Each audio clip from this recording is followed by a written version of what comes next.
In Greek they have four words for love. Storgē, S-T-O-R-G-E, means affection, the sort of love there ought to be between near relations. Philia, P-H-I-L-I-A, means friendship. Eros, E-R-O-S, is of course the love between the sexes. And agape, A-G-A-P-E, is love in the Christian sense, God's love for man and the Christian's love for the brethren. I want to talk about all four, and I'll begin with storgē, or affection. Almost anyone, it seems, can be loved with storgē. The ugly, the stupid, even the exasperating can be its objects. There need be no apparent fitness between those whom it unites. It ignores even the barriers between species. We see it not only between dog and man, but, more surprisingly, between dog and cat. What's common to all the objects of storgē is that they are familiar. We can often identify the very day and hour when a friendship began or when we fell in love, but we never catch storgē at the moment of its beginning. To become aware of it is to become aware that it's already been going on for some time. In our storgē we're rather like the dogs, who wag their tails at familiar people even if they've never done them any kindness, and bark at strangers even if they've never done them any harm. This apparently indiscriminate character in storgē, and its dependence on familiarity, point to its animal and biological origins. Let me say at once, for this will often come across us in the following talks, that I don't mean the word animal to be derogatory. Nothing in man is either better or worse for being shared with the beasts. The distinction between what we share and what is specifically human is not a moral one.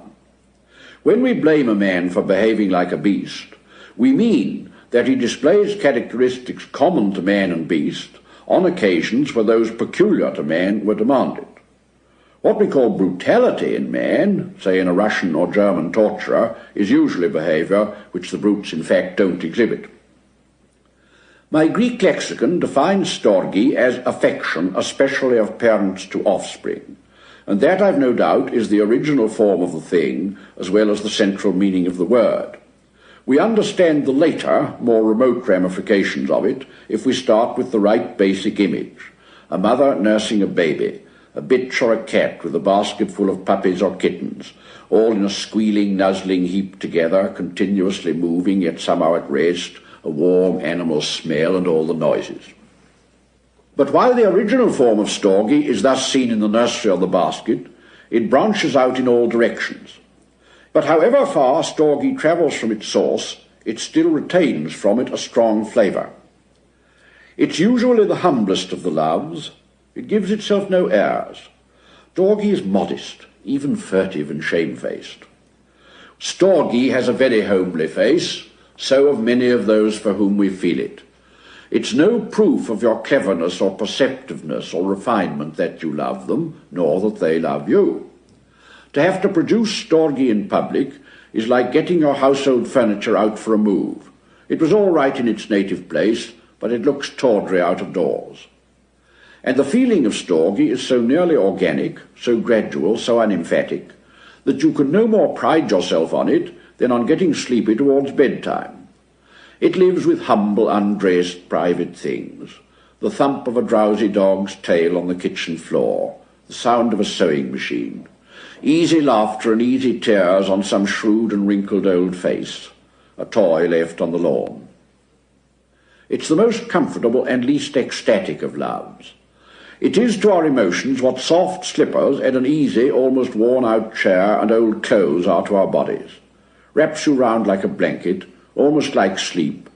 At its best, gives you the pleasures, the ease and relaxation of solitude, without solitude itself.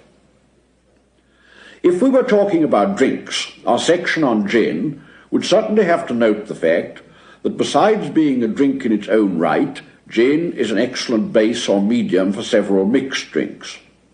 Storgē is similarly a base or medium for other loves. Being the oldest, most spontaneous form in which we go out of ourselves towards others, it is naturally taken up both into friendship and into eros.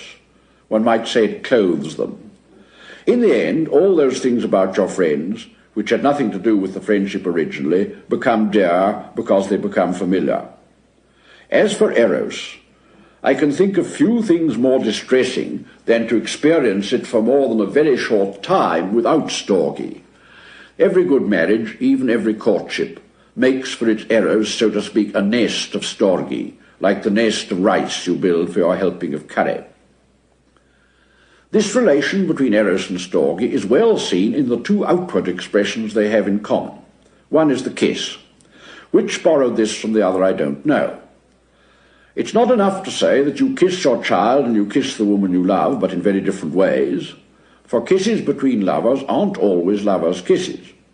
The truth is that Storgē kisses in one way only, while Eros kisses both in Storgē's way and in his own, expressing sometimes the most transporting passion, sometimes quiet affection, and often many intermediate states in between. The second expression in common is more embarrassing. Lovers as well as parents tend to indulge in baby language. This makes many modern people, me among them, uncomfortable. I've spoken of Storgē so far mainly in terms of comfort and heart's ease, something that oils the wheels of life. But it has far higher values. It comes near to Agape's power of loving the unlovable. It certainly loves the unattractive. It doesn't do this quite in Agape's way. A mother, say, loves an intrinsically unlovable son because nature compels her, because in caring for him she fulfills a need of her own. Storgē, without being Agape, imitates her actions. Then secondly, as we've seen, it's familiarity that qualifies people to be the objects of Storgē. And of course it's the circumstances of our lives, many of them accidental, grown up we hardly know how, that have made them familiar. We haven't chosen them. They can include men whom we should never have selected as friends, and women with whom we could never conceivably have fallen in love. Familiarity teaches us first to endure and then to enjoy humanity in forms most alien to us, as habit teaches us to like foods we didn't naturally like. Lovers and friends feel, it's not always a delusion, that they were made for one another. The glory of Storgē is that it unites those who most emphatically, even comically, are not. The acquaintances we make for ourselves are of course chosen to suit our own tastes, people of our sort. The possible objects of Storgē are just whoever happens to live under the same roof or meet you every day. You need a really Catholic taste to be able to get something out of any odd collection of books found in a hotel. You may need only a very narrow one to enjoy all the books in your own study. You chose them. When we thus come to love the unattractive, what was unattractive to us, we're often led on to a momentous and sobering discovery. We find in them, it may be, great humour, sense, or even goodness. Not goodness of some particular kind that happens to please our own palate, just goodness. We shouldn't have noticed it if mere familiarity hadn't bred affection. It wouldn't have attracted us. We now see that it ought to have. We learn how very narrow our range of appreciations is, how little taste for goodness we have, except when it's dressed and served to suit our idiosyncrasy. But mellowed by Storgē, we almost reach the stage of loving goodness itself. Now at this point we must be on our guard. For really, from everything that's been said, the resemblance between Agape and Storgē is astonishing. Storgē is not puffed up, it suffers long and is kind, it loves the unlovable, yet also loves goodness, which is the essentially lovable. We might be tempted to identify the two, to say that what I've been calling Storgē is not a special and wholly natural kind of love, but love itself, or goodness, the rightful sovereign of the world. Such identification seems implicit in much 19th century fiction, in Trollope and Thackeray, even at times in George Eliot. The conflict between good and evil is represented simply as a conflict between the domestic affections and, say, ambition or snobbery or gambling or whatnot. And when the hero is claimed or reclaimed by the domestic affections, we're apparently meant to feel that he's saved. Of course, no Christian could accept this idolatry of the domestic affections. Those authors write as if they'd never heard, never even felt the need of denying the text about hating wife and mother and one's own life also for Christ's sake. We've been better taught. We know that every natural impulse, however innocent in itself, may stand between God and us and so become an idol. But that's not the side of the thing I want to emphasize at the moment. These authors also take insufficient notice of some facts about Storgē which are discernible without Christian instruction. They're matter of common observation and bitter experience. I leave out of account for the moment its dangers as a possible rival to God. How often, how long, if left to her merely natural workings, does Storgē succeed in realizing even the natural and this worldly good which she seems to promise? Storgē, unless she submits to something higher than herself, does not remain Storgē. This natural love carries in itself the seeds of natural hatreds. Every one of its characteristics is ambivalent. Almost anyone, I've said, may be loved by Storgē. Yes, and most of us expect to be. The egregious Mr. Pontifex, in Samuel Butler's Way of All Flesh, is shocked that his son doesn't love him. It's unnatural that a boy should not love his own father. He assumes that Storgē is a sort of love laid on or built in by nature. It's ready-made. It's on the house. We need to do nothing to deserve it. Storgē is often assumed as a right, and often the party who has done nothing lovable hungers to be loved, and continues to be not only disappointed, but shocked and outraged because he's not. And once this situation exists, it will continually worsen. If someone's already unlovable, a continual demand on his part to be loved as of right, his sense of injury, create in us a sense of guilt for a fault we couldn't have avoided, and can't by any effort of will cease to commit. For if in some favoured moment any germ of affection stirs in us, his demand for more and still more freezes us up again, and each becomes a torment to the other. I once knew a mother who incessantly complained of her adolescent daughter's lack of affection. "What more could I do for her than I do?" she asked. "I live for her." And the pitiful fact is that this was in a sense true. She was no frivolous, neglectful or self-indulgent mother. She worked hard for the girl, denied herself lots for her, was always making things for her, giving her presents, arranging treats. But it never occurred to her to consider whether all these things and presents and treats were those the girl wanted. Though often complaining that the daughter didn't confide in her, she never in any serious degree listened to anything the daughter said. The dawning interests of adolescence were swept aside with jokes. Needless to add, any effort made by the daughter to put her own point of view on a disputed matter was a total failure. If she put it at all trenchantly, she met reproaches and finally temper. If she put it gently, she was met by sobs and embraces and cuddlings and pet names. For the mother held the common belief that scenes, as they are very justly called, of affection, solve all problems and remove all tensions. In reality, of course, they usually leave things just where they were, unless, indeed, the debauch of emotion, like other debauches, leaves a hangover. Now, no small part of this mother's unlovableness consisted in downright bad manners. We're always hearing complaints about the rudeness of the rising generation. But though I'm nearly 60 myself, I'm far more often impressed with the rudeness of parents to their children.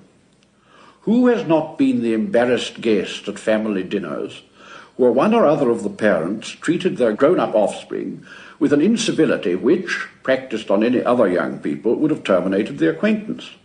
Ruthless interruption, flat contradiction, loud ridicule of things the children take seriously or even hold sacred, insulting references to their best friends, dogmatic assertions in matters about which the young are instructed and their elders ignorant, provide a ready answer to the old question, why are they always out? Why do they seem to prefer every house in the neighbourhood to their own? They prefer civility to barbarism. This barbarism, which renders not only conversation, but even real acquaintance impossible, grows very easily out of one element in Storgē.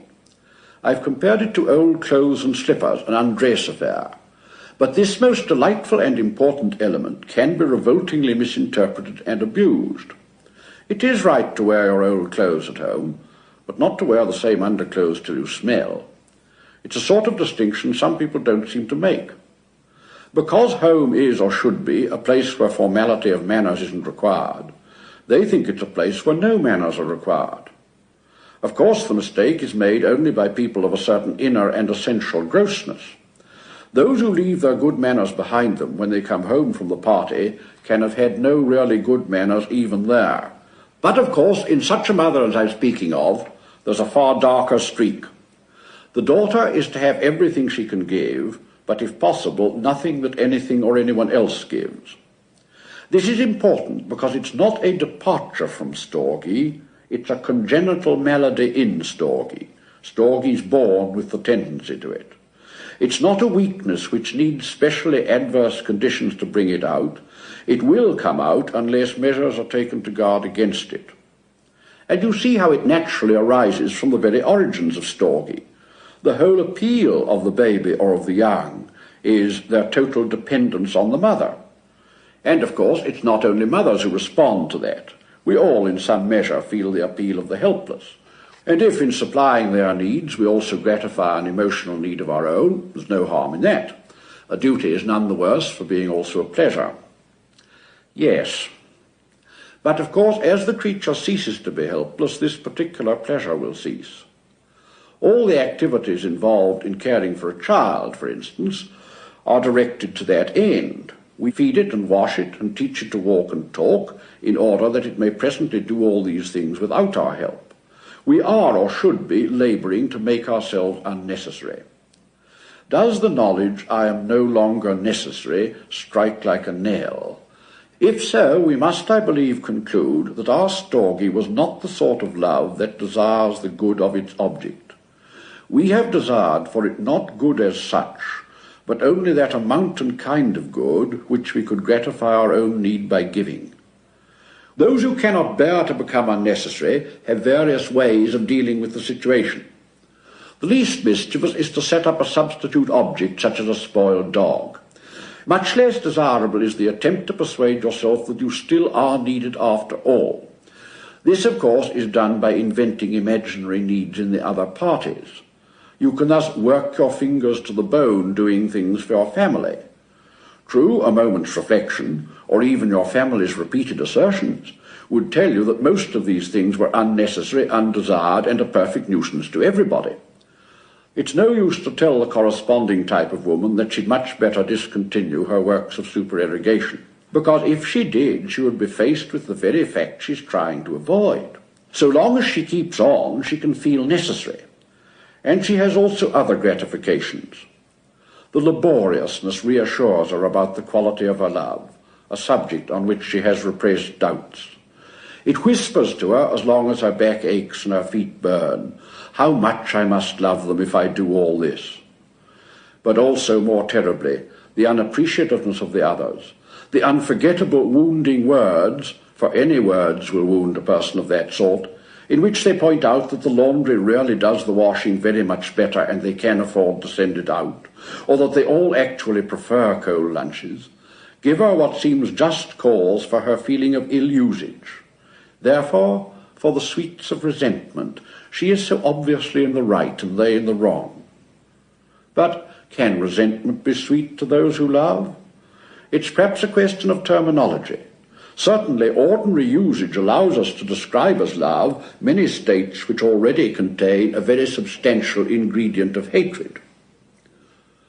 It's of course a gross error to suppose that jealousy is specially associated with erotic love. Even in the injured wife or husband, the feeling has often quite as much to do with wounded Storgē as with the infringement of sexual possession. Every sort of love wants to say mine. Unconverted or uncorrected Storgē in her merely natural condition is jealous. This jealousy is by no means confined to parents. Two children, brother and sister, grow to a certain age sharing all their interests. Then a dreadful thing happens. An interest which one can't share enters the life of the other, say literature or serious music or botany. The one who's left behind feels it a kind of treason. His jealousy of the new interest is usually expressed by ridicule. The thing's all silly nonsense anyway. The other's only pretending to like it, only showing off. This explains in part the seemingly almost fiendish rancour often displayed by a lowbrow family when one member of it shows signs of becoming intellectual, or of an unbelieving or worse still semi-believing family when one member becomes a Christian. I used to think that both these were due to a sort of disinterested hatred, the one for what is intellectually high, and the other for God himself, God who is in the long run the supreme object of all human jealousies. But perhaps it's not quite so bad as that. It's the reaction to desertion. One who is all ours has become in part a stranger, and above all change has begun. The seemingly immemorial order has cracked. This is the beginning of the end, the first breath of winter. For Storgē, whose very food is the familiar, dislikes alteration. Sometimes a curious double jealousy is felt.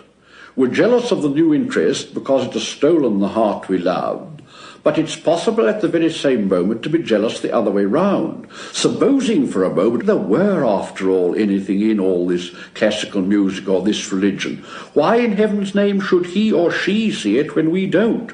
Why should they be selected for admission to it? Why not we? The mildest and safest line the older generation seized with such jealousy can take is to say, tolerantly, indulgently, it's a phase, it'll all blow over.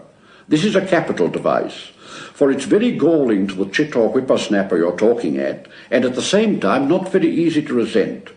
It even has the incidental advantage that you may believe it. Better still, it may even turn out to be true, and it won't be our fault if it doesn't. I was talking about storgē, or affection in its depraved form. I don't think we gain much by describing these nasty states of mind as neuroses. If the word means that they are, in a spiritual sense, diseased states, we knew that already. If it means they are literally disease, so that we're no more responsible for them than for measles or some kind of insanity, we all know this to be untrue. Which of us for one single day can live with those he loves best and not feel the impulse to demand much and to give little, to love them rather as extensions of ourselves than as free souls for whom we and all things were made? These temptations, in fact, are on a par with all our others. You might as well call it a neurosis when I stay in bed too long in the morning, or snap back, or take more than my fair share of the strawberries. To be a self is ipso facto to be potentially selfish. If you're going to call all this neurosis, the real name of that neurosis is being a fallen man. The old word sin was often used. Again, neurosis might imply that we needn't repent nor labour to amend, but only have a treatment. Now, of course, it's true that in particular cases there is a real neurosis. There are causes outside the offender's consciousness which make impossible to him what is hard to all, or which at least make it harder for him to resist these temptations and make his behaviour worse when he yields. On that peculiarity, therapeutics may work, but it's working on the peculiar aggravation of something which is both normal and detestable. The peculiarity may perhaps be cured, but the radical, the congenitally human selfishness behind it is not a question of cure in that sense. Medicine labours to preserve or restore natural structure or normal function. But greed and pride aren't unnatural or abnormal in the same sense as astigmatism or a floating kidney. For who in heaven's name could describe as normal or natural in the medical sense the soul from which they were totally absent?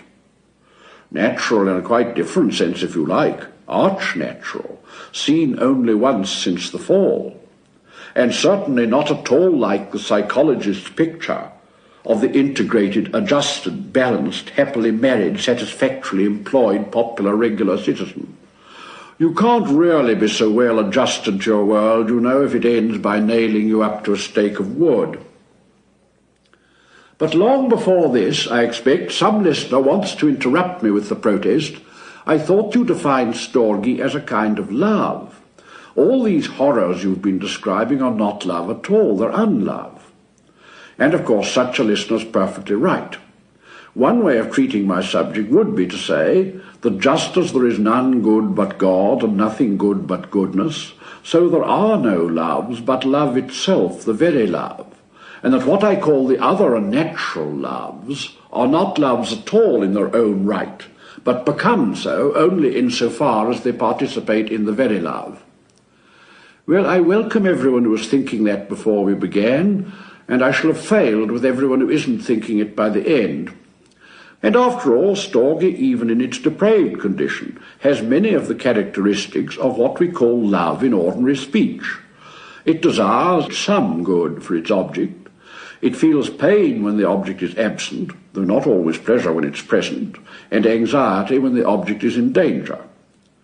And by a peculiar paradox which would be comic if it weren't so very miserable, it may feel lasting sorrow on being bereaved of one with whom the mourner passed hardly a day unmarred by quarrels. For Storgē is great at laying flowers and graves and keeping anniversaries, sometimes far better at lamenting you when you're dead than being fair to you while you're alive.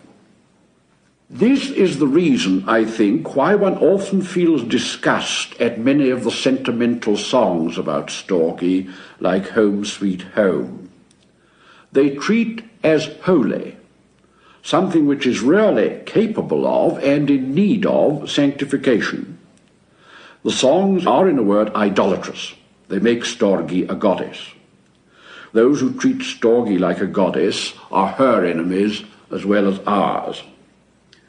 Well, that concludes what I have to say about Storgē, and now I change my subject and go over to my next theme, philia, or friendship.